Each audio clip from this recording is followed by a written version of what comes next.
রামের মতো গুরুও নেই, প্রভুও নেই। রামের রূপে ঈশ্বরের প্রতি গভীর বিশ্বাস ও ভালোবাসা গোস্বামী তুলসীদাসের হৃদয়কে পূর্ণ করেছিল।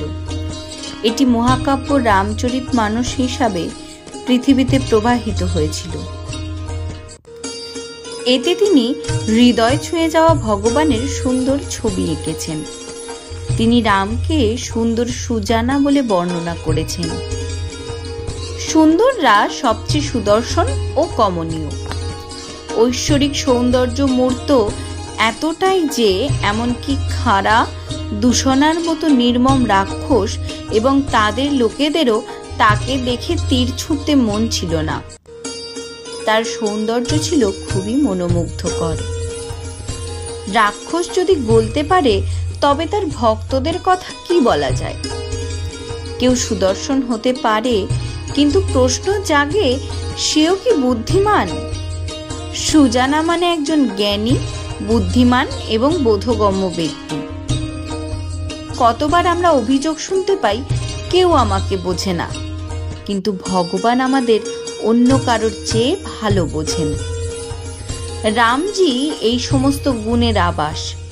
সুন্দর, সুদর্শন, সুজানা, বুদ্ধিমান, জ্ঞানী, রূপবান, আকর্ষণীয়, বুদ্ধিমান, উজ্জ্বল এবং কৃপানিধান, পরোপকারী।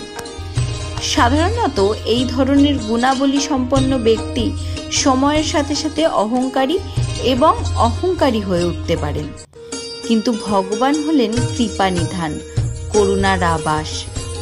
সকলের প্রতি ভালোবাসায় পূর্ণ হৃদয় রয়েছে তার। তিনি আমাদের কষ্ট কমাতেও সক্ষম। তিনি নিঃস্বার্থভাবে সবাইকে ভালোবাসেন। তিনি সকলকে সাহায্য করেন এবং সকলের সেবা করেন। তিনি উদারতার অনন্ত মূর্ত প্রতীক। তিনি প্রথম দেন কোনো প্রত্যাশা ছাড়াই, বিনিময়ে কোনো সেবার অপেক্ষা করেন না। রামের মতো উদার ভগবান আর নেই। তিনি যখন গাছের পাদদেশে বসেছিলেন তখন বানররা ডালপালাগুলির উপরে বসেছিল। এমনকি তিনি এমন উদ্ধত প্রাণীকেও নিজের পদে উন্নীত করেছেন। ভগবানের মহিমা এমনই। এখন এই পৃথিবীতে কিছু বিরল পাওয়া সম্ভব। নিঃস্বার্থভাবে কাজ করে এবং সেবাও করে, কিন্তু তারা কি মোক্ষ মুক্তি দিতে সক্ষম? ঈশ্বর ছাড়া আর কে মুক্তি দিতে পারে? অধিক কিন্তু একজন ব্যক্তি মাত্র কয়েকজনকে মোক্ষ দিতে পারে, কিন্তু রামজির অনুগ্রহে রাক্ষসদের বাহিনী মুক্ত হয়েছিল, যারা জন্মস্থান এবং লঙ্কায় উভয় যুদ্ধে যুদ্ধ করেছিল। প্রকৃতপক্ষে তার আভিজাত্য তুলনাহীন। কেউ একবার জিজ্ঞাসা করেছিল, গোস্বামীজি, আপনি ভগবান রামের খুব বেশি প্রশংসা করছেন, আপনি কি তার করুণার কিছু উদাহরণ দিতে পারেন? ঋষি উত্তর দিলেন, আমার বেশি দূরে যাওয়ার দরকার নেই, শুধু আমার দিকে তাকাও। আমি নিস্তেজ বুদ্ধির তুলসীদাস।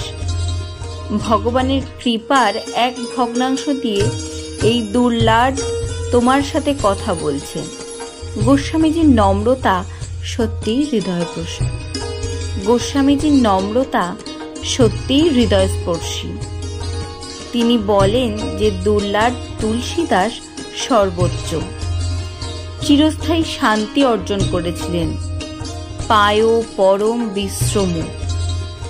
এই শান্তি আমাদের স্বাভাবিক অবস্থায় ফিরে যাওয়ার আগে আমরা যে ঘুম বা বিশ্রাম নিই তার মতো নয়। এটি সেই স্থায়ী শান্তির আবাস যা অর্জনের পর সংসারে ফিরে আসে না। সংসার হলো যা মনকে অস্থিরতা ও উত্তেজনা দেয়। তুলসীদাস উল্লেখ করেন, সেই সংসার এখন শুকিয়ে গেছে। ভগবানের কৃপায় আমি পরম সুখের অভিজ্ঞতা লাভ করি। নিঃসন্দেহে আমি তার অকাট্য প্রমাণ।